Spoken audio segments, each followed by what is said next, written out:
અધ્યાત્મની યાત્રા કરવા માટે આ મનના મંથનની આવશ્યકતા પડે છે.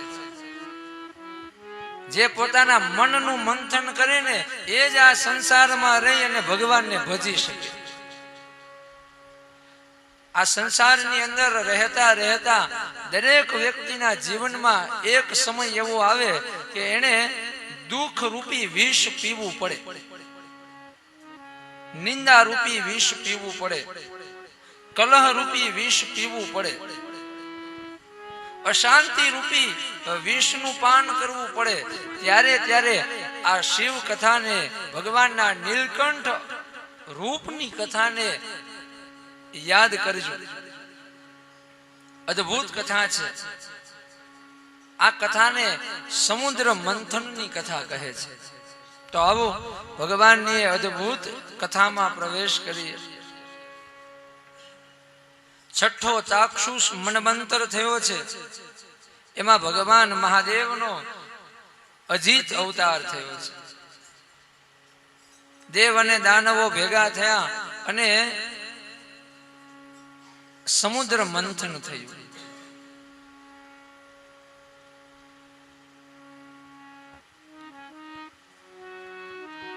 સુત પુરાણી આ કથાને વિસ્તારથી કહી રહ્યા છે કે એક વખત એવું બન્યું કે એક દેવી એ હાથમાં પુષ્પની માળા લઈ અને મંદિર તરફ જઈ રહ્યા છે. બરાબર તે સમયે સામેથી દુર્વાસા ઋષિ ચાલીને આવે છે. દેવીએ ઋષિ દુર્વાસાને જોયા. આ દુર્વાસા ઋષિ છે ને એ પણ ભગવાન શંકરનો જ અવતાર છે.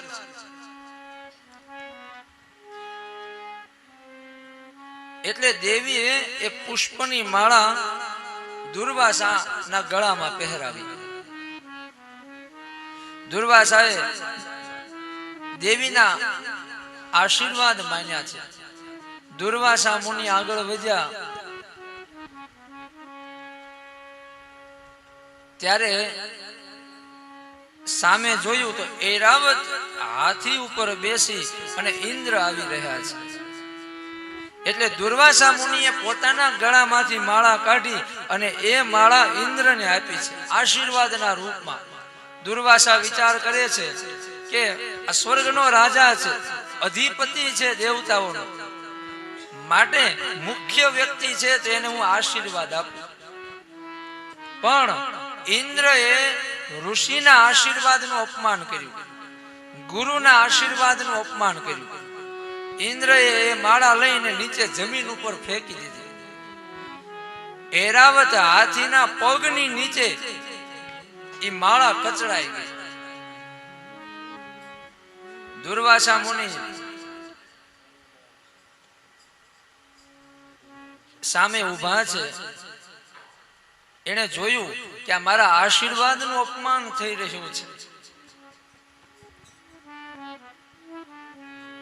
ઇન્દ્ર પોતાના અભિમાનમાં આવી અને ગુરુનો દ્રોહ કરે છે.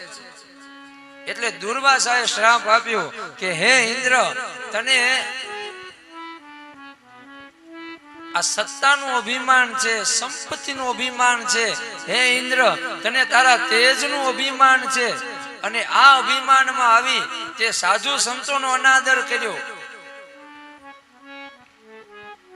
તો આજે હું તને શ્રાપ આપું છું કે તું તારા તેજથી વંચિત થઈ જા, તું નિસ્તેજ થઈ જા. અને દુર્વાસાના શ્રાપના કારણે ઇન્દ્ર નિસ્તેજ થઈ ગયા. ઇન્દ્ર અધિપતિ છે. ઇન્દ્ર નિસ્તેજ થયા એટલે સાથે સ્વર્ગના બધાય દેવી દેવતાઓ પણ નિસ્તેજ થઈ ગયા. આ કથા એ ગુરુના આદરની કથા છે. શાસ્ત્રમાં કહ્યું છે કે કોઈ વ્યક્તિને ગુરુ બનાવતા પહેલા 1000 વાર વિચાર કરીએ, પણ એક વખત કોઈને આપણે ગુરુ તરીકે માન્યા પછી તો ગુરુનું વચન એ જ જીવન છે. જે વ્યક્તિ ગુરુનો અનાદર કરે એ વ્યક્તિ જે નિસ્તેજ થઈ જાય છે. આ કથા એનું પ્રમાણ છે કે દેવતાઓએ ગુરુનો અનાદર કર્યો તો દેવતાઓનું દેવત્વ જતું રહ્યું. આ મહિમા છે ગુરુનો. જે વ્યક્તિ ને ગુરુના વચન ઉપર શ્રદ્ધા નથી એને સપનામાં પણ સુખ ન મળે.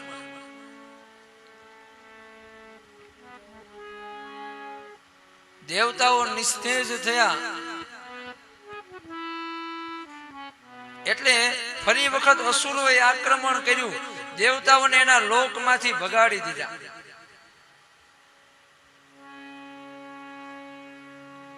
રાક્ષસો ને અસુરો પાસે દેવલોક આવી ગયા. શું કામ?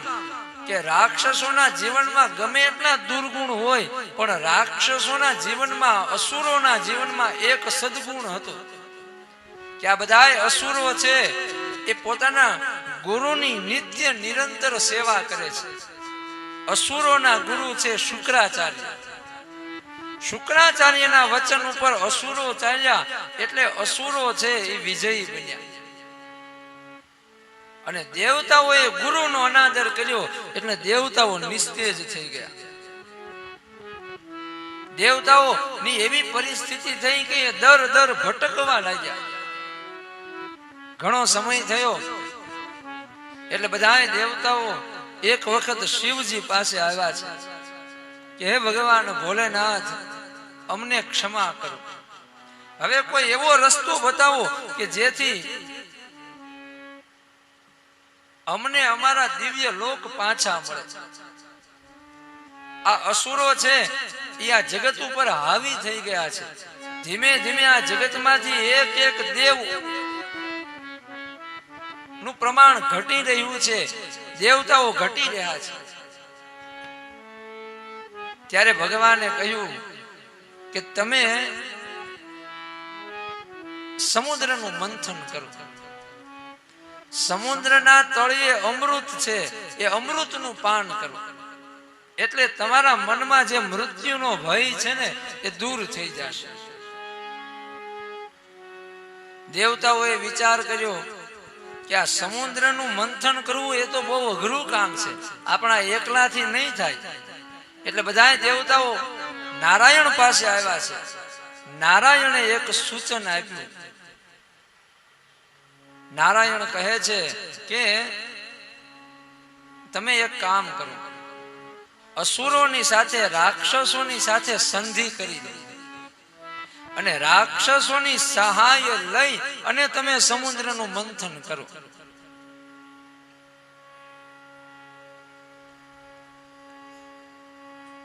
ભગવાને અહીંયા દેવતાઓને સુંદર બોધ આપ્યો છે કે તમે કેટલા યુદ્ધ કર્યા, આ યુદ્ધ કરવાથી તમને શું મળ્યું? યુદ્ધ કરવાથી જીવનમાં અશાંતિ આવી, યુદ્ધ કરવાથી સંપત્તિનું નુકસાન થયું, યુદ્ધ કરવાથી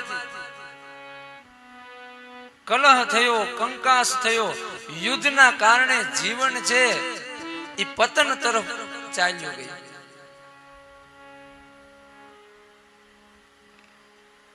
આ કથા છે એ માત્ર દેવ અને દાનવોની કથા નથી પણ આપણા સૌના મનની કથા છે.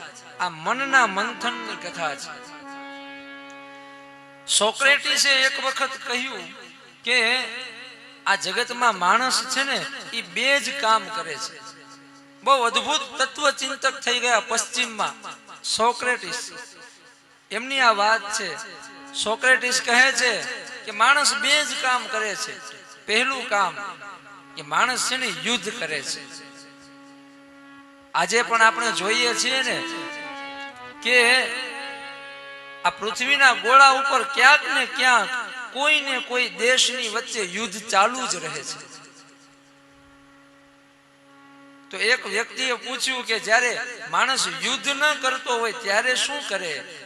એટલે સોક્રેટીસ કહે કે જ્યારે યુદ્ધ ચાલુ ન હોય ત્યારે માણસ છે ને એ યુદ્ધની તૈયારી કરતો હોય. બહુ અદ્ભુત વાત છે. કાં તો આપણા જીવનમાં લડાઈ ઝઘડો થતો હોય અને લડાઈ ન થતી હોય ત્યારે આપણા મનની અંદર એ લડાઈ માટેની તૈયારી થતી હોય. આ કથા એ મનના મંથનની કથા છે. મનની અંદર જ દેવ છે, મનની અંદર જ દાનવ છે. મનમાં જે સારા વિચાર છે એ દેવ છે, અને મનમાં જે ખરાબ વિચાર છે ને એ અસુર છે.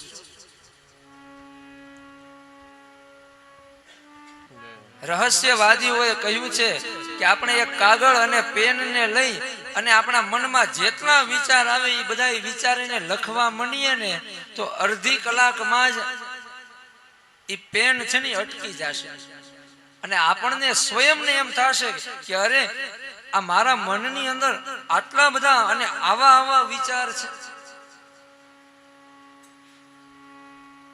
સાધનામાં સાધક છે, એ સાધકનું પહેલું ચરણ એ છે કે એ પોતાના મનને વશ કરે. કારણ કે ભીતર અમૃત પડ્યું છે, પણ એ અમૃત સુધી પહોંચવા માટે મનનું મંથન કરવું પડે. અને માટે અહીંયા ભગવાને સૌથી પહેલું ચરણ આપ્યું છે કે તમે હવે યુદ્ધને વિરામ આપો, હવે લડાઈ ઝઘડાનો અંત કરીએ, હવે તમે મૈત્રી કરાર કરો. મિત્ર ભાવનાને પોતાના હૃદયમાં જગાડો. સમ્રાટ અશોક, કલિંગનું એક અદ્ભુત યુદ્ધ થયું અને યુદ્ધમાં વિજય મળ્યો. અને બીજા દિવસે સમ્રાટ અશોક, આ અશોક કોણ છે? આપણા દેશનો જે રાષ્ટ્રધ્વજ છે એમાં જે વચ્ચે ચક્ર છે ને એ ચક્ર એ પ્રતીક છે સમ્રાટ અશોકનું. સમ્રાટ અશોકે એ યુદ્ધ જીતી લીધું, પણ બીજા દિવસે એ યુદ્ધના મેદાનમાં જ્યારે ફરે છે અને ત્યારે એ મેદાનમાં જે દશા જોઈ, એ દશાને જોઈ, એ વાતાવરણને જોયું, સમ્રાટ અશોકે જોયું કે ચારે બાજુ લોકો રડી રહ્યા છે. કેટલી સ્ત્રીઓ વિધવા બની ગઈ છે, કેટલી દીકરીઓએ એના બાપને આ યુદ્ધમાં ખોયો છે, કેટલી દીકરીઓએ એના એકના એક ભાઈને આ યુદ્ધમાં ખોયો છે, કેટલાય મા બાપે પોતાના એકના એક દીકરાને આ યુદ્ધમાં મરતા જોયો છે. અને કહે છે કે સમ્રાટ અશોકને આ વાત, આ દ્રશ્ય જોઈ અને વૈરાગ્ય થઈ ગયું. આ જ કથા મહાભારતમાં છે. પાંડવોએ યુદ્ધ જીતી લીધું, પણ યુદ્ધ જીત્યા પછી પાંડવોએ જોયું કે યુદ્ધથી કલ્યાણ નથી થયું, યુદ્ધથી વિનાશ થયો છે. લડાઈ ઝઘડાથી, કલહ કંકાસથી ક્યારેય કલ્યાણ થતું નથી. અને પાંડવોએ જોયું કે આપણે શાંતિ માટે યુદ્ધ કર્યું, પણ આ યુદ્ધને જીતી લીધા પછી પણ શાંતિ ન મળી, એટલે પાંડવો આવ્યા છે અહીંયા હરિદ્વાર તરફ. ગંગાજીના કાંઠે સ્નાન કર્યું, એનાથી આગળ બદ્રી વિશાળની યાત્રા કરી અને આગળ જતા હિમાલય હાડ ગાળવા માટે નીકળી પડ્યા છે. આટલું વિશાળ યુદ્ધ કર્યા પછી પાંડવોને અનુભવ થયો કે આના કરતા આપણા હૃદયમાં મિત્ર ભાવના રાખી હોત તો આટલું મોટું યુદ્ધ ન થાત. આ શિવ કથા, આ મનોમંથનની કથા, સમુદ્ર મંથનની કથા એક અદ્ભુત બોધ આપે છે કે આપણે બધા શિવ કથા સાંભળી રહ્યા છીએ. આપણા મનની અંદર કોઈ પણ વ્યક્તિ પ્રત્યે દ્વેષ હોય, તિરસ્કાર હોય તો આપણે શંકર ભગવાનની કથા સાંભળી છે. આ કથાને સાંભળી આપણા મનમાંથી આ દ્વેષ ભાવનાને દૂર કરી દઈએ અને મૈત્રી ભાવના, આ ઝરણાને આપણા હૃદયમાં આપણે પ્રાપ્ત કરવાનું છે. આવનું પવિત્ર ઝરણું એ મુજ હૈયામાં વહ્યા કરો. શુભ થાઓ આ સકળ વિશ્વનો, એવી ભાવના નિત્ય રહો. મૈત્રી ભાવનું પવિત્ર ઝરણું મુજ હૈયામાં વહ્યા કરો. શુભ થાઓ આ સકળ વિશ્વનું એવી ભાવના નિત્ય રહો, એવી ભાવના નિત્ય રહો. ગુણથી ભરેલા ગુણજન દેખી, ગુણથી ભરેલા ગુણજન દેખી એ હૈયું મારું નૃત્ય કરે. એ સંતોના ચરણ કમળમાં મુજ જીવનનું અજર હે. હીન ક્રૂર ને ધર્મ વિહોણા એ દેખી દિલમાં દર્દ રહે. કરુણા ભીની આંખોમાંથી અશ્રુનો શુભ સ્રોત વહે. અશ્રુનો શુભ સ્ત્રોત વહે. માર્ગ ભૂલેલા જીવન પથિકને માર્ગ સિંધવા ઉભો રહો. માર્ગ ભૂલેલા જીવન પથિકને માર્ગ સિંધવા ઉભો રહો. કરે ઉપેક્ષા એ માર્ગની સમતા ચિત ધરું. મૈત્રી ભાવનું પવિત્ર ચરણો મુજ હૈયા કરો. શુભ થાવો આ સકળ વિશ્વનું એવી ભાવના નિત્ય રહો, એવી ભાવના નિત્ય રહો. મૃત્યુંજય મહાદેવ કી જય. દેવતાઓ અને દાનવોએ સંધિ કરી છે, મૈત્રી કરાર કર્યા છે, ના યુદ્ધ કરાર કર્યા છે કે હવે કોઈ યુદ્ધ નહીં. દેવતાઓ કહે છે કે ગમે એટલો વેરભાવ હોય પણ આપણે અંતે તો એક જ પિતાના સંતાન છીએ. ભલે આપણી માં દિતિ અને અદિતિ અલગ છે પણ આપણા પિતા કશ્યપ એક છે. તો બે ભાઈ એકબીજાની વચ્ચે લડે એ યોગ્ય નથી. રાક્ષસોએ પણ જાણ્યું કે હવે યુદ્ધથી કોઈ લાભ નથી. આમે દેવતાઓના લોક આપણી પાસે છે.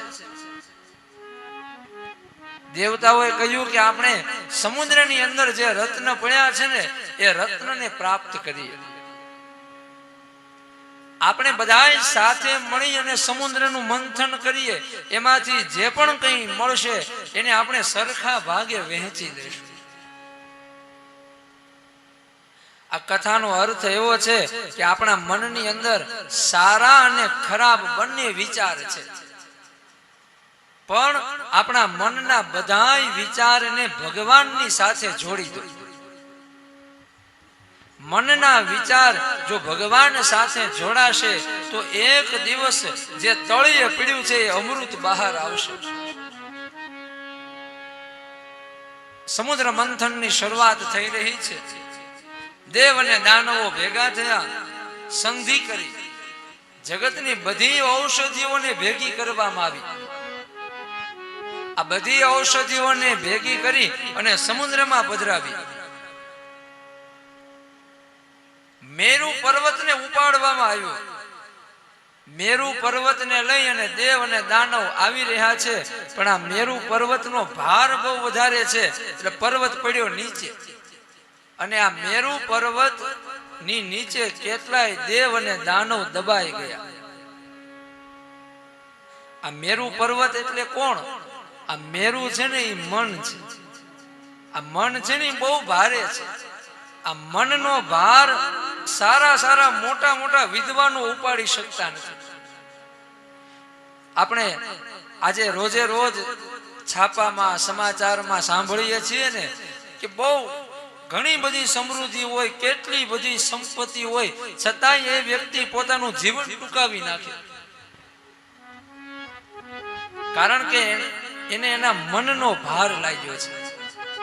આ મન છે ને બહુ ભારે છે, બધાથી ઉપડી ન શકે. એટલે ફરી વખત દેવ અને દાનવોએ ભગવાનને યાદ કર્યા.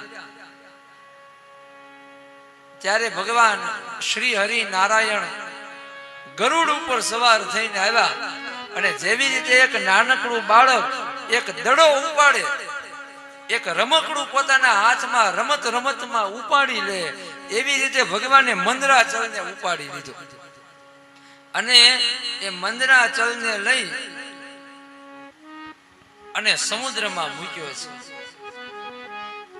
આ મન છે ને બહુ ભારે છે, આપણાથી ઉપડશે નહીં. માટે હંમેશા ભગવાનને યાદ રાખો, ભગવાનના નામને યાદ રાખો. ભગવાનનું નામ એ આધાર બની જાય તો જ આ મન હળવું થાય. જ્યાં સુધી આ મન ભારે છે ને ત્યાં સુધી આ મનથી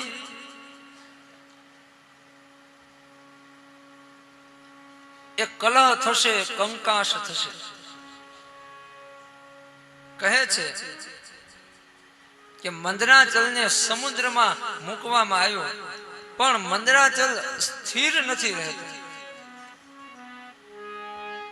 એટલે ફરી વખત દેવતાઓએ પ્રાર્થના કરી, એટલે ભગવાન કુર્મ થઈને આવ્યા. ભગવાને પોતાની પીઠનો આધાર આપ્યો, નીચે ભગવાન રહ્યા, ઉપર મંદરાચલ છે. બોલીએ કુર્મ નારાયણ ભગવાન કી. ઘણા લોકો એવો પ્રશ્ન કરતા હોય ને કે આપણે શંકર ભગવાનના મંદિરમાં જઈએ તો ત્યાં કાચબો શું કામ છે? આ શંકર ભગવાનના મંદિરમાં જે કાચબો છે ને એ આ આધારનું પ્રતીક છે કે શિવ સુધી પહોંચવું હોય તો સૌથી પહેલા નંદી મહારાજ આવશે. નંદી છે ધર્મ છે, જીવનમાં ધર્મ હોય તો શિવજી સુધી પહોંચી શકાય. પછી કાચબો એ સંયમનું પ્રતીક છે, મન ઉપર સંયમ હોય તો શિવજી સુધી પહોંચી શકાય. કાચબો છે એની પાસે એવી કળા છે કે પોતાના બધાય અંગોને સંકેલી લે. આ મનની જે ઇન્દ્રિયો છે, શરીરની જે ઇન્દ્રિયો છે એ અનેક પ્રકારની વાસના નો ભોગ માંગે છે, પણ ભગવાન સુધી પહોંચવું હોય તો આવો સંયમ હોવો જોઈએ. માટે દરેક શિવાલયની અંદર કુર્મ નારાયણ હોય છે. ભગવાન શ્રી હરિ કાચબો થઈને આવ્યા અને મંદરાચલને આધાર આપ્યો. આપણા મનનો આધાર ભગવાનનું નામ હશે તો જ આ મન છે ને શાંત થઈ શકશે. નહીતર આ મન છે ને એ મંદિરની ઉપર જે ધજા હોય ને એ ધજાની પૂંછડી જેવું હોય છે. ગમે એટલા પ્રયત્ન કરીએ પણ મન શાંત ન થાય, મન સ્થિર ન થાય. મનને શાંત કરવું હોય, મનને સ્થિર કરવું હોય તો ભગવાનના નામનો આધાર રાખો, નામના આધારે મન રાખો તો જ આ મન છે એ સ્થિર થશે. ભગવાન કુર્મ થયા. વાસુકી નાગ નું આવાહન કરવામાં આવ્યું, વાસુકી નો રવૈયો કરવામાં આવ્યો. વાસુકીએ કહ્યું કે હું દેવ હિત માટે આવું તો ખરા, પણ મને શું મળશે? દેવતાઓએ કહ્યું કે અમને અમૃત મળશે ને તો એમાંથી અમૃતનો એક ભાગ હે વાસુકી દેવ અમે તમને આપશું. અને આપણે જાણીએ છીએ આજે પણ આપણા ગામડાઓમાં, આપણા સમાજની અંદર વાસંગી દાદાની પૂજા થાય છે. સ્વયં ભગવાન શંકરે આ વાસુકી નાગને પોતાના દેહ ઉપર ધારણ કર્યો છે. શું કામ? કારણ કે વાસુકી નાગે દેવ હિત માટે કાર્ય કર્યું છે. બોલીએ વાસંગી દાદાની જય.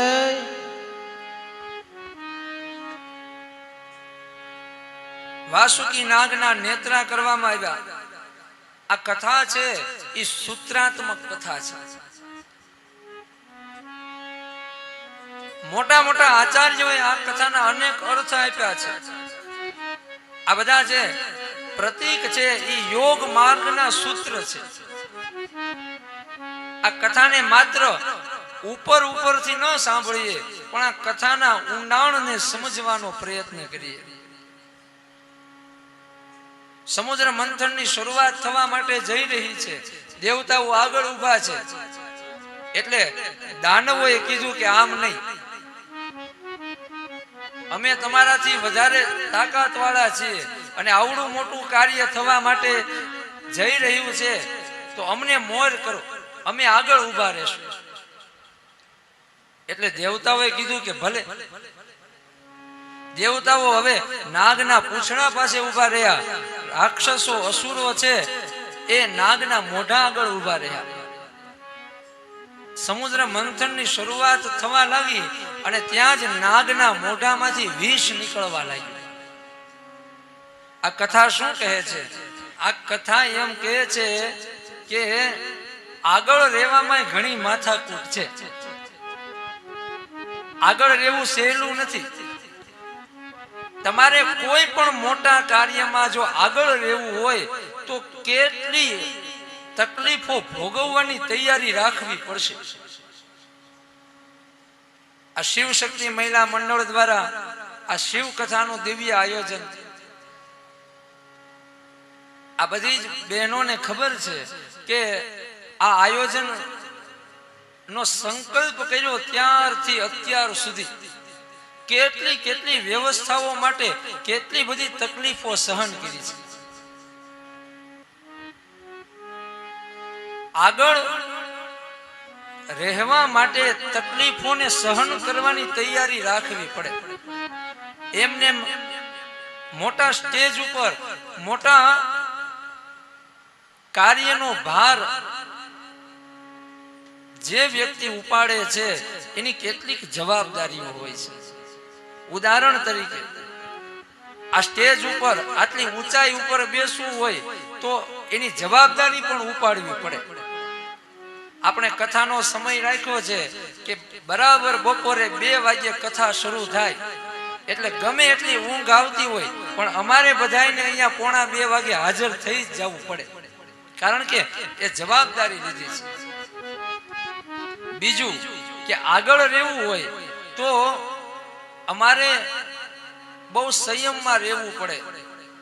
પછી અહીંયા વ્યાસપીઠ ઉપર બેસીને બગાસું ન ખવાય. જે નીચે બેઠા હોય એને થોડીક છૂટછાટ છે.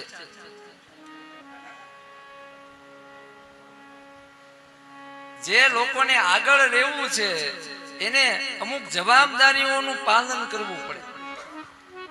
પછી 11 દિવસ સુધી સંયમથી નિયમથી અહીંયા આવીને બેસવું પડે. ભગવાનના ગુણાનું વાદનું વર્ણન કરવું પડે. જે નીચે બેઠા છે, જે શ્રોતા છે, એને છૂટ છે કે કદાચ 11 માંથી 9 દિવસ આવે તોય ચાલે, 7 દિવસ આવે તોય ચાલે. એક સુંદર મજાનો શબ્દ છે કાર્યકર્તા. જેનું કાર્ય દેખાય છે, કરતા જે પાછળ છે. માત્ર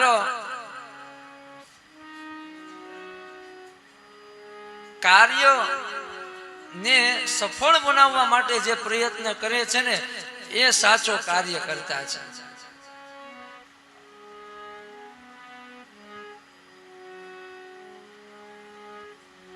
ત્યારે હવે અસુરોએ જાણ્યું કે આના કરતા પાછળ રહ્યા હોત ને તો સારું હતું, કારણ કે આ નાગના મુખમાંથી વિષ નીકળવા માંડ્યું છે. પણ હવે શું કરવું? એટલે ફરી વખત અસુરોએ પોતાના ગુરુને યાદ કર્યા.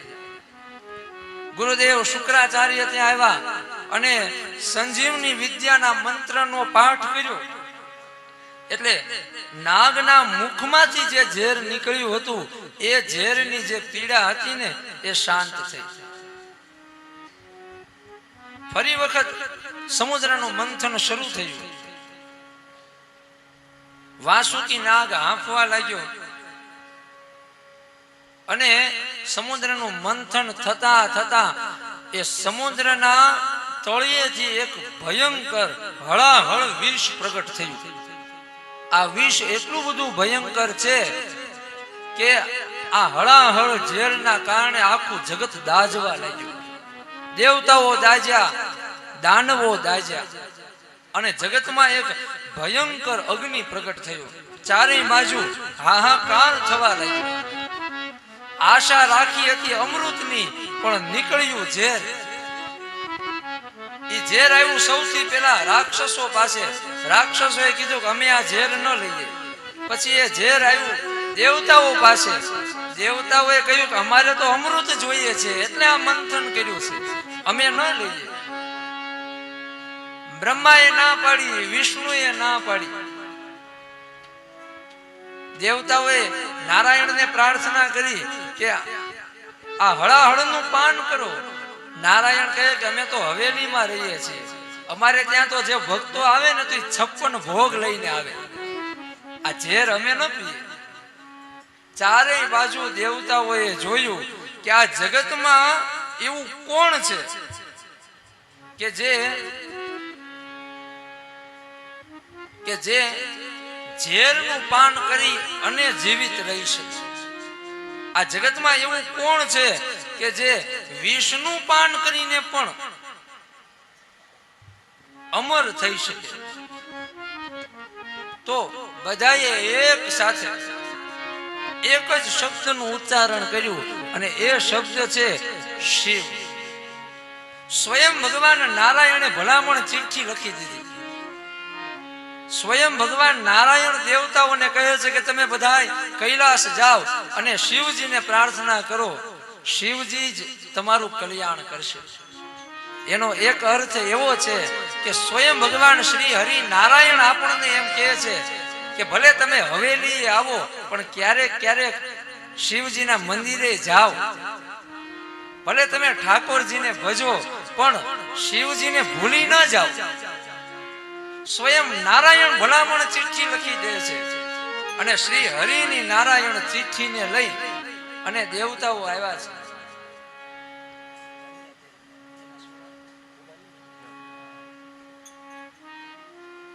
કહે છે કે દેવતાઓ આવ્યા છે કૈલાસ પર્વત ઉપર. ભગવાન ભોલેનાથ એટલા ઉદાર છે કે મહાદેવ મહાદેવ મહાદેવેતિ યો વદેત એકેન લભતે મુક્તિ દાભ્યામ શંભૂર્ણી ભવે. ભક્તનું કલ્યાણ માટે ભગવાન તરત તૈયાર થઈ જાય છે. ભગવાન શિવજી કહે છે કે દેવતાઓ તમે ચિંતા ન કરો, તમારા હિત માટે, જગતના હિત માટે આ બધાય વિષનું પાન હું કરીશ. અને ભગવાન શિવજીએ વિરાટ રૂપ ધારણ કર્યું છે. સમુદ્રમાંથી જેટલું પણ વિષ નીકળ્યું આ બધાય વિષનું પાન ભગવાને કર્યું છે, પણ આ વિષને હૃદય સુધી નથી જવા દીધું. કારણ કે શંકર ભગવાનના હૃદયમાં રામનું નામ છે. ઝેરને નીચે નથી ઉતાર્યું પણ ગળામાં જ રોકી દીધું છે. અને ભગવાનનું આ દિવ્ય રૂપ જ્યારે દેવ દાનવોએ ઋષિ મુનિઓએ જોયું એટલે એક સાથે જગતભરના બધા શિવ ભક્તોએ ભગવાનનો જય જયકાર કર્યો અને ભગવાનને એક અદ્ભુત નામ મળ્યું. ભાવ સે બોલીએ નીલકંઠ મહાદેવ કી જય, નીલકંઠ મહાદેવ કી જય, નીલકંઠ મહાદેવ કી જય. નમઃ પાર્વતી પતે હર હર મહાદેવ. જીવનની સમસ્યાઓથી કંટાળી જઈ અને જે ઝેર પીવે એવા કોઈ વ્યક્તિની અહીંયા વાત નથી, પણ જગતના હિત માટે જેણે વિષનું પાન કર્યું અને એ હળાહળ વિષને પીને પછી પણ ભગવાન શિવજી છે એના ચહેરા ઉપર એક દિવ્ય મુસ્કાન છે. અને ભગવાનની આ માયા જ્યારે જોઈ ત્યારે સાધુ સંતોએ, વેદ નારાયણે, બ્રહ્માજીએ, ભગવાન વિષ્ણુએ ભગવાન ભોલેનાથના નામનો જય જયકાર કર્યો છે.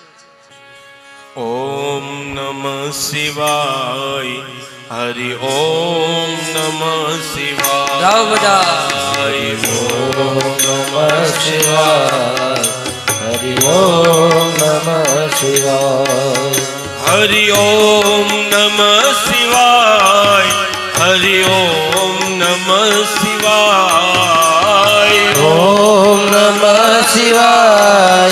હરિ ઓમ નમઃ શિવાય.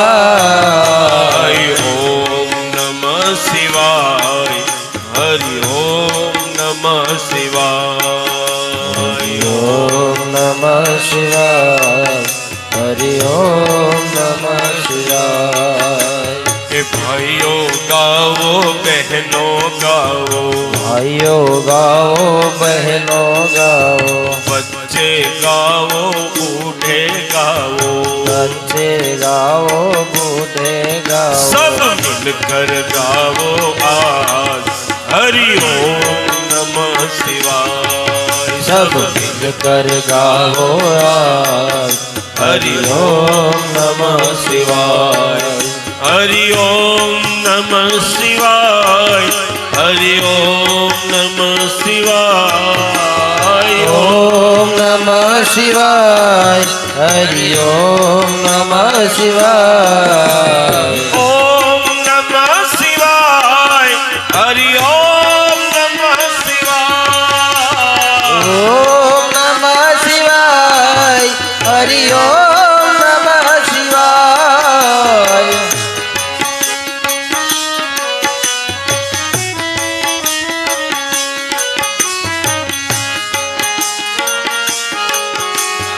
ओम नमः शिवाय. हरि ओम नमः शिवाय. ओम नमः शिवाय. हरि ओम नमः शिवाय. ओम नमः शिवाय. हरि ओम नमः शिवाय. ओम नमः शिवाय. हरि ओम नमः शिवाय. ओम नमः शिवाय.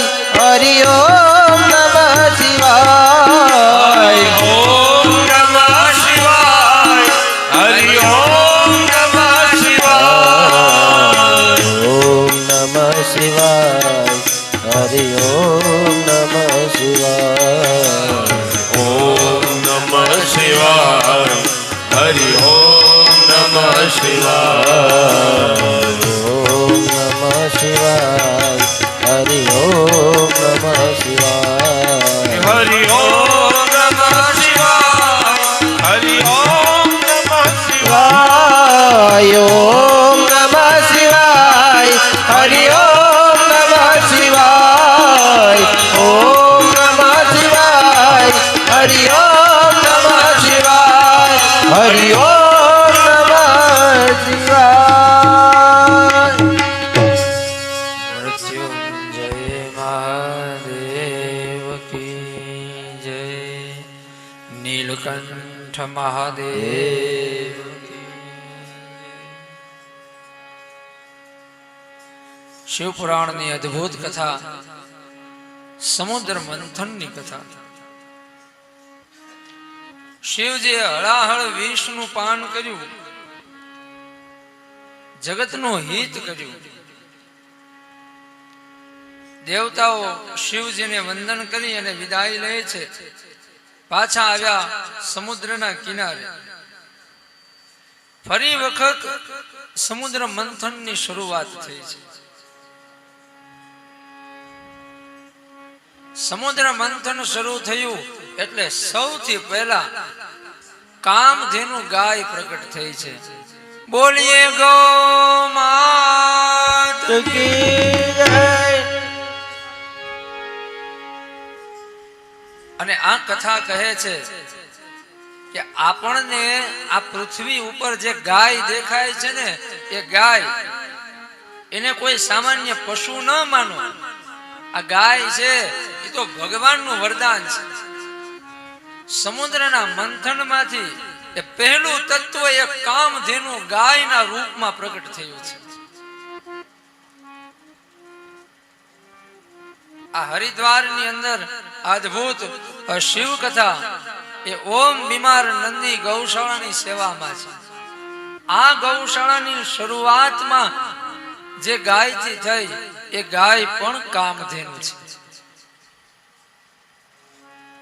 દેવ અને દાનવોએ નક્કી કર્યું કે આ કામધેનુ ગાય એ ઋષિઓને આપી દો, સાધુ સંતોને આપો. સાધુ સંતો છે એ ગાયની સેવા કરે છે. સાધુ સંત એ ગાયને પૂજે છે. ઓમ બીમાર નંદી ગૌશાળા, આ ગૌશાળાના મહંત પૂજ્ય ભાર્ગવદાસ બાપુ. ભાર્ગવદાસ બાપુ વિશે એક લીટીમાં કંઈક કેવું હોય તો એટલું કહેશું કે ભાર્ગવદાસ બાપુ એ છે કે જેણે ગાયની આંખમાં ભગવાનને જોયા, જેને ગૌ સેવામાં ભગવાનનો અનુભવ થયો.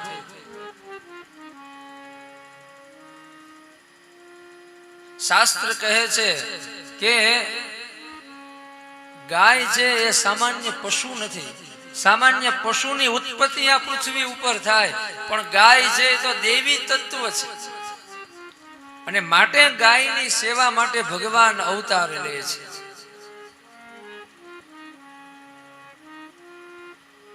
દેવતાઓએ ગાયને સાધુ સંતોને આપી છે, ઋષિઓને આપી છે. એનો અર્થ એવો છે કે ભગવાનની કૃપાથી આપણને કંઈક મળે તો એમાંથી પહેલો ભાગ છે ને એ સત્કર્મમાં વાપરવો જોઈએ.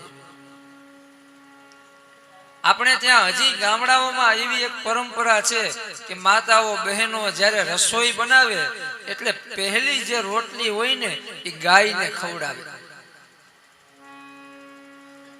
પેલી રોટલી નો અધિકાર એ ગાયનો છે. વચ્ચેથી એક રોટલી એ અતિથિના નામની ઘરમાં નીકળે અને છેલ્લી રોટલી એ કૂતરાના ભાગની દરેક ઘરની અંદર થાય. આવી એક પરંપરા હતી, પણ હવે ધીમે ધીમે આ પરંપરા ભૂલાતી જાય છે. અત્યારે ઘરની અંદર પુરુષોને ઓફિસે જવાનું મોડું થતું હોય એટલે પેલી રોટલી એના ટિફિનમાં વહી જાય. એટલે ઘરમાં પુરુષો કેવા થઈ જાય તો કે ગાય જેવા સીધા સરળ એકદમ.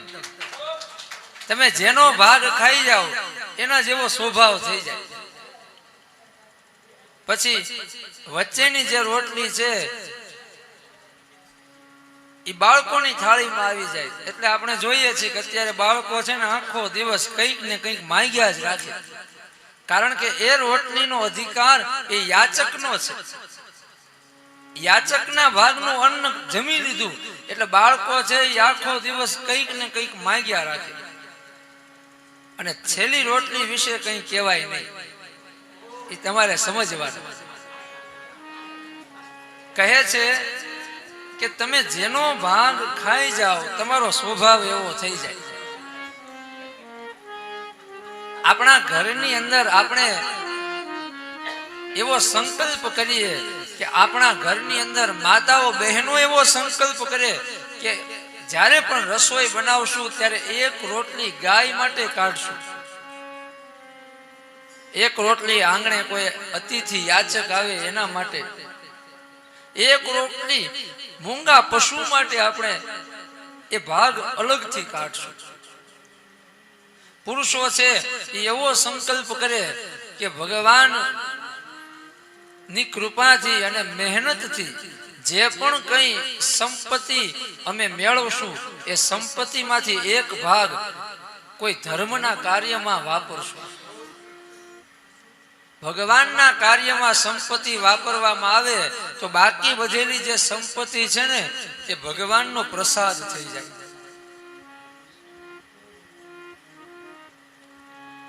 કામધેનુ ગાય એ ઋષિઓને સાધુ સંતોને આપી છે, કારણ કે સાધુ સંતોને ભૌતિક સંપત્તિ નથી જોઈતી, પણ સંતના જીવનનું મુખ્ય તત્વ એ સેવા છે. ફરી વખત સમુદ્ર મંથન થયું, ઐરાવત હાથી નીકળ્યો, એ ઇન્દ્ર લઈ ગયા. પારિજાતક વૃક્ષ નીકળ્યું, એ દેવતાઓએ રાખ્યું. અપસરાઓ પ્રગટ થઈ, એ પણ સ્વર્ગમાં આવી. કૌસ્તુંભ નામનો મણિ પ્રગટ થયો. એ દેવતાઓએ મણિ લઈ અને નારાયણને આપ્યો. આમ એક પછી એક જેટલા રત્ન નીકળ્યા બધા દેવતાઓ લેવા માંડ્યા. એટલે રાક્ષસોએ વિરોધ કર્યો કે અમે બરાબર મહેનત કરીએ છીએ, અમને તો કોઈ ભાગ નથી મળતો. એટલે દેવતાઓએ કહ્યું કે હવે સમુદ્રના મંથનથી જે નીકળશે ને એ તમે લઈ જાજો. ફરીવાર સમુદ્ર મંથન થયું એટલે મદિરા નીકળી. તરત દેવતાઓએ કીધું કે આ મદિરા છે ને તમે લઈ જાઓ. અને ત્યારે આ સંતોએ આ કથાનો મર્મ એવો કીધો છે કે અમૃત પીવે એ દેવ અને મદિરા પીવે ને એ રાક્ષસ. રાક્ષસોએ મદિરાનું પાન કર્યું એટલે એ જીવનના અમૃતથી વંચિત રહી ગયા. અહીંયા મદિરાનો એક અર્થ વ્યસન પણ છે. વ્યસન છે એ કોઈને કોઈ રીતે શરીરનો નાશ કરે છે. વ્યસન છે એ સંપત્તિનો નાશ કરે છે. વ્યસન છે એ યશનો નાશ કરે છે. એક વ્યસની વ્યક્તિ ક્યારેય પણ અધ્યાત્મ જગતમાં યાત્રા ન કરી શકે.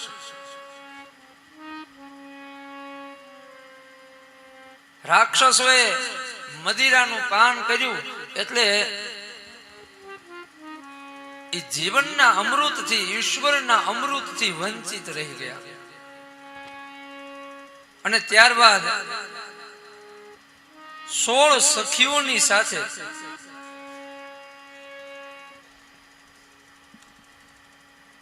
લક્ષ્મીજી પ્રગટ થયા છે.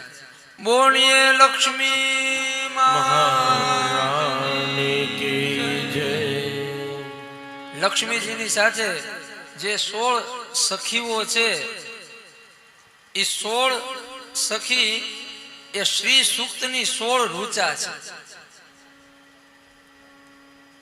આ 16 રૂચાઓની સાથે લક્ષ્મીજી પ્રગટ થયા છે.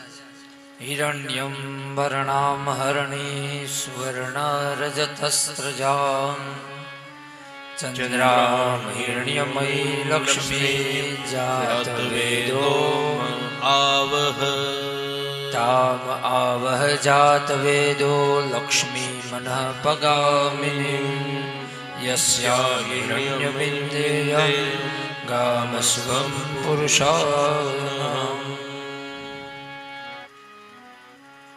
વેદ નારાયણે 16 શ્લોક વડે લક્ષ્મીજીની સ્તુતિ કરી. લક્ષ્મીજીના હાથમાં કમળ છે અને સાથે વરમાળા છે.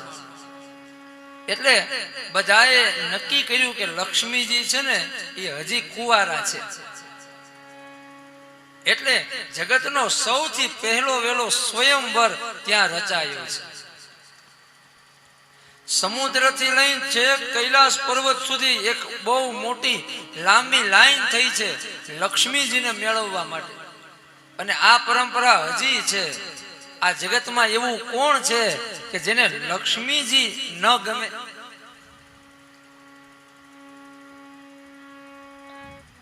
કહે છે કે લક્ષ્મીજી 16 સખીઓની સાથે વરમાળાને હાથમાં લઈ અને નીકળ્યા છે. સૌથી પહેલા બ્રહ્માજી ઊભા છે. કહે છે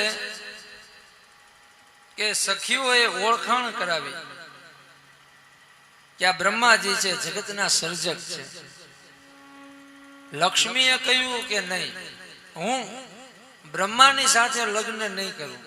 શું કામ? તો આ કથાનો મર્મ એવો છે કે લક્ષ્મીજી કહે છે કે હવે આ માથાનું પતરું ધોળું થઈ ગયું છે. હવે તમે ઘરડા થઈ ગયા.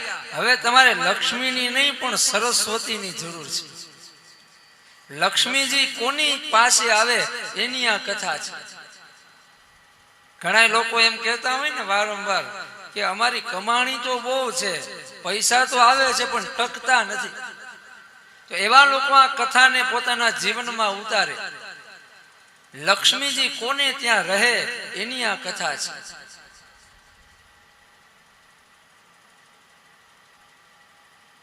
લક્ષ્મીજી એ આગળ ચાલ્યા તો ઇન્દ્ર ઊભા છે. સખીઓએ ઓળખાણ કરાવી કે આ ઇન્દ્ર છે, સ્વર્ગના રાજા છે. લક્ષ્મીજી કહે કે નહીં, ઇન્દ્ર યુવાન છે પણ અતિશય કામી છે. જે અતિશય કામી હોય એની પાસે લક્ષ્મીજી ટકે નહીં. આગળ ચાલ્યા તો પરશુરામ ભગવાન ઉભા છે. એનાથી આગળ માર્કંડેય મુનિ ઉભા છે. આ બધા જ ઋષિ મુનિઓ, સાધુ સંત, દેવી દેવતાઓ ની સામે જોઈ અને ધીમે ધીમે ધીમે ધીમે લક્ષ્મીજી આગળ ચાલ્યા. ત્યાં બધાની છેલ્લે ભગવાન નારાયણ હાથમાં શંખ, ચક્ર, ગદા અને પદ્મ હાથમાં રાખી, આંખ છે એ અડધી ખુલી છે, અડધી બંધ છે, એવી રીતે ભગવાન નારાયણ ઊભા છે. સખીઓ એક પછી એક દેવી દેવતાઓની ઓળખાણ કરાવે છે. અને જ્યાં વિષ્ણુ પાસે લક્ષ્મીજી આવ્યા ત્યાં લક્ષ્મીજીએ કીધું કે બસ હવે તમે કશું પણ ન કહો, મને એક વખત જોઈ લેવા દો કે આ દેવ કોણ છે. હાથમાં શંખ છે એટલે લક્ષ્મીજીએ વિચાર કર્યો કે અરે આ શંખ તો મારો ભાઈ છે. શંખનો જન્મ પણ સમુદ્રમાંથી, મારો જન્મ પણ સમુદ્રમાંથી. એનો અર્થ એવો છે કે મારા ભાઈની સાથે આને મિત્રતા છે. હાથમાં કમળ છે તો લક્ષ્મીનું નામ છે કમલા.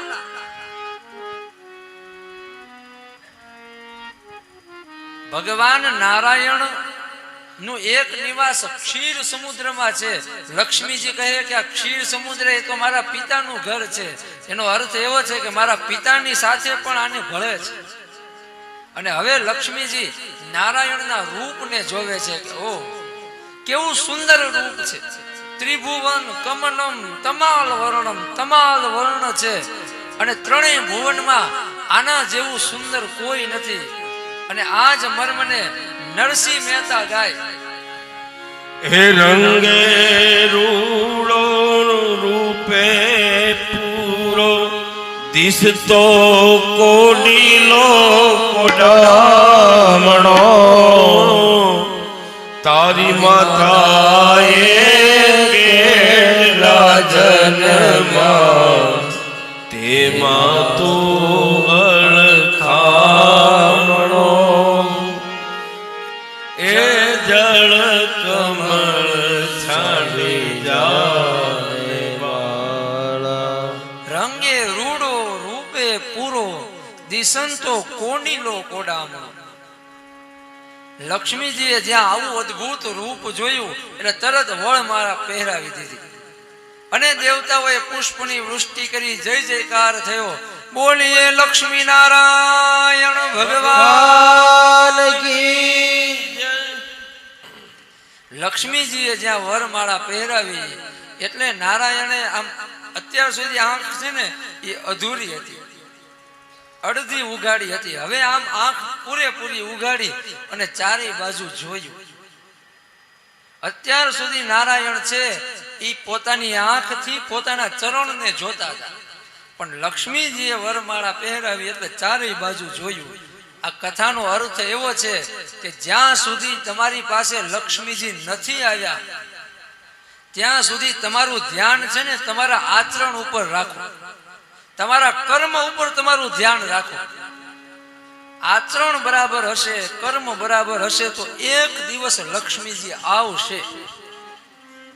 અને લક્ષ્મી આવે એટલે ચારેય બાજુ જુઓ.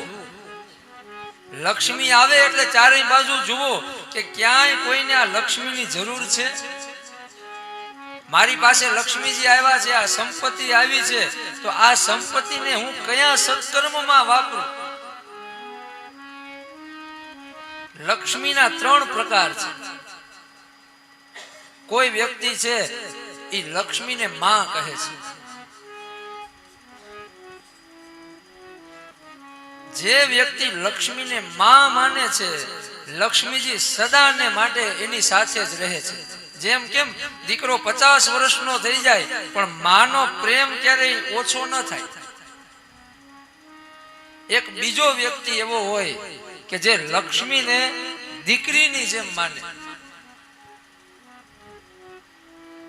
એટલે કે ખૂબ મહેનત કરે પોતાના કાર્યક્ષેત્રમાં અને ખૂબ સંપત્તિ ભેગી કરે, અને પછી જેવી રીતે બાપ પોતાની દીકરીને વહાલથી પોતાના ઘરમાં મોટી કરે અને પછી એક સમય આવે ત્યારે યોગ્ય જગ્યાએ એ દીકરીને પરણાવે, એવી રીતે એ વ્યક્તિ લક્ષ્મીજીને પ્રાપ્ત કરે, લક્ષ્મીજીની સંભાળ રાખે અને પછી એ લક્ષ્મીને સત્કર્મમાં વાપરે, એ લક્ષ્મીને દીકરીની જેમ એની સેવા કરે.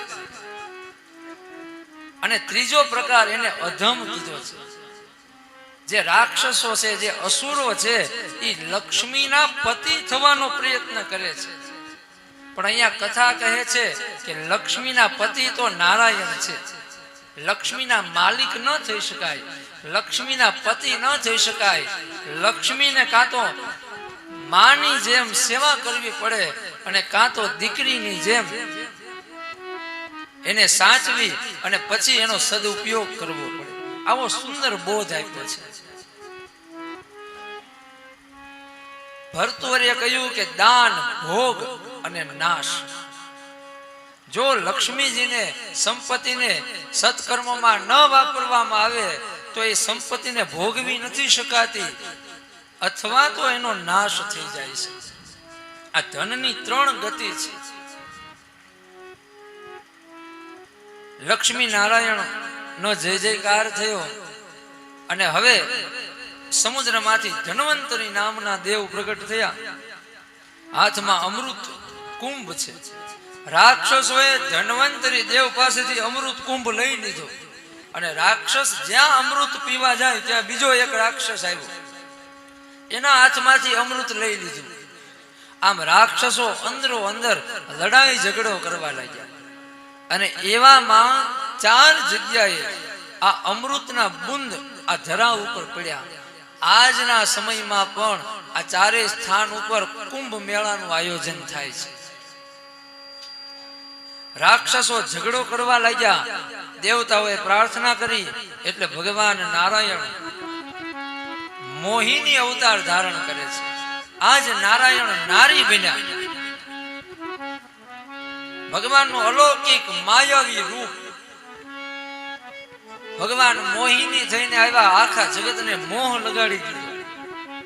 દેવ અને દાનવ ભૂલી ગયા કે આપણે અમૃત મેળવવા માટે અહીંયા બેઠા છીએ. મોહિની કહે છે કે તમે બધા પોતપોતાના સમાજની હારે બેસો, હું બધાને સરખા ભાગે અમૃત આપીશ. અને ભગવાને છળ કર્યું. રાક્ષસોને છેતરી અને દેવતાઓને અમૃતનું પાન કરાવ્યું. તેવામાં એક રાક્ષસને જરાક શંકા થઈ એટલે સૂર્ય અને ચંદ્રની વચ્ચે આવીને બેસી ગયો અને અમૃતનું એક બુંદ પોતાની જીહવા ઉપર લઈ લીધું. એ અમર તો થયો પણ ભગવાને જોઈ લીધું કે આ રાક્ષસ છે એટલે પોતાના સુદર્શન વડે એનું મસ્તક કાપી નાખ્યું. ગગન મંડળમાં રાહુ અને કેતુના રૂપમાં એના ધડ અને માથાને સ્થાન મળ્યું. ભગવાન નારાયણની આ દિવ્ય લીલા શિવજીએ પણ જોઈ અને આખું જગત મોહિત થયું. ભગવાન શિવ છે તો પરમ વૈરાગી છે, પણ આજ મોહિનીના રૂપથી ભગવાન પણ મોહિત થયા. આ કથા એ હરિ અને હર ના ભેદની કથા છે. આજ ભગવાન હર, ભગવાન મહાદેવ મોહિનીથી મોહિત થયા અને શિવજીના હૃદયમાંથી એક દિવ્ય તેજ પ્રગટ થયું અને એ જ દિવ્ય તેજ માં અંજના એ પર્વત ઉપર તપ કરે છે અને એ તપના પ્રભાવથી દિવ્ય તેજ એને પ્રાપ્ત થયું અને એ તેજમાંથી એક શિવાંશ પ્રગટ થયા અને એ છે હનુમાનજી મહારાજ. બોલીએ હનુમાન જી મહારાજ કી જય. દેવતાઓએ જય જયકાર કર્યો, ઋષિ મુનિઓએ જય જયકાર કર્યો કે હે ભગવાન મહાદેવ, તમે આ હનુમંત અવતાર લેવા માટે આ તમે કેવી માયા જગતને બતાવી. હે ભગવાન, તમે ધન્ય છો. આ તમારી માયા એ અદ્ભુત છે. ભગવાનની આ લીલાનું વર્ણન કરતું આવો એક અદ્ભુત કીર્તન સાથે મળીને ગાશું. हे धन्य तेरी माया जग में, ओ दुनिया के रखवाले, शिव शंकर डमरू वाले, शिव शंकर डमरू वाले, शिव शंकर डमरू वाले, शिव शंकर भोले भाले.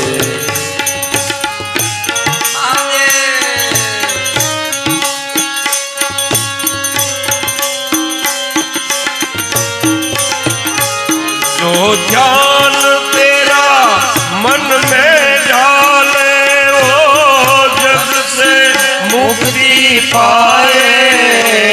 जो ध्यान तेरा मन में डाले, वो जग से मुक्ति पाए, ओ जग से मुक्ति पाए. हे भवसागर से उसकी नैया तू पल में पार लगाए, पल में पार लगाए. संकट में भक्तों को तू भोले आप संभाले.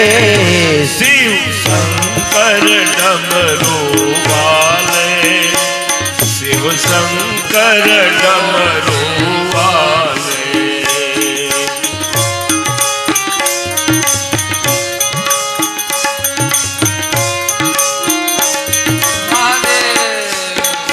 हे कोई नहीं इस दुनिया में तेरे जैसा वरदानी, भोले भोले.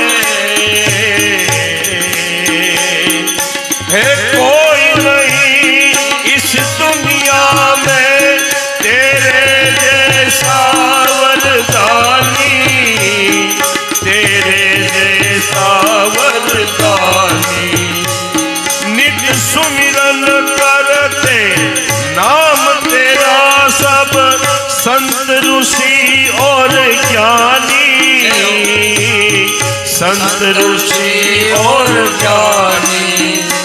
न जाने किस पर खुश हो पर तू क्या से क्या दे डाले.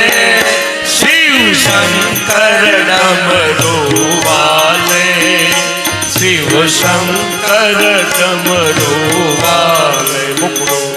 हे धन्य तेरी माया जग में, ओ दुनिया के रखवाले, शिव शंकर डमरू वाले, शिव शंकर डमरू वाले.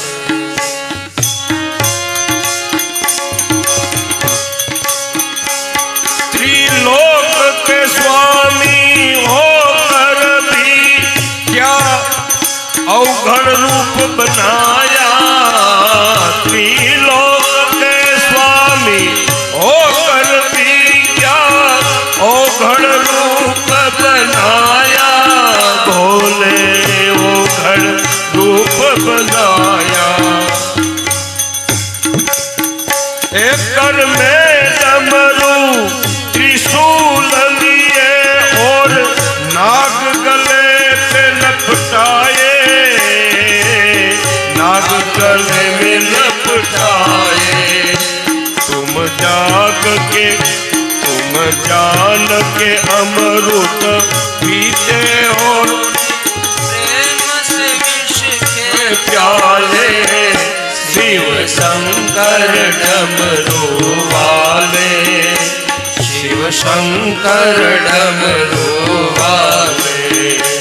हे धन्य तेरी माया जग में, ओ दुनिया के रखवाले, शिव शंकर डमरू